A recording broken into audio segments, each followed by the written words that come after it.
সেদিন ঢাকা এয়ারপোর্টের দুপুরটা ছিল একটু আলাদা। রানওয়েতে আলো ঝলমল করে জ্বলছে, বাতাসে ভেসে বেড়াচ্ছে দোয়া আর প্রতীক্ষার অনুভূতি। সৌদিয়া এয়ারলাইন্সের বোয়িং 777-219 ইয়ার বিমানটি ধীরে ধীরে লোড আনলোড শেষ করে প্রস্তুত হয়ে দাঁড়ালো। ভিতরে বসে আছে 400 জন হজ যাত্রী। কারো চোখে আনন্দের অশ্রু, কারো মুখে নবীজির তাসবিহ, আবার কেউ প্রিয়জনের জন্য শেষবারের মতো হাত নাড়াচ্ছে জানালার কাছের পাশে বসে। একজন বৃদ্ধ বাবা চুপচাপ জানালার পাশে বসে আছে। বহু বছরের জমানো স্বপ্ন আজ বাস্তবতায় রূপ নিচ্ছে।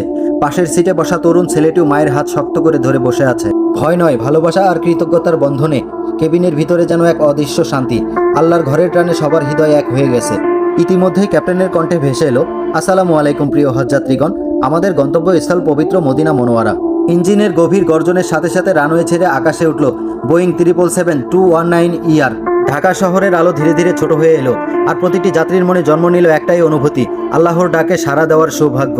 এই ফ্লাইট শুধু মানুষ বহন করে না, বহন করছে অসংখ্য দোয়া, অশ্রু, আশা আর জীবনের সবচেয়ে পবিত্র যাত্রার স্বপ্ন।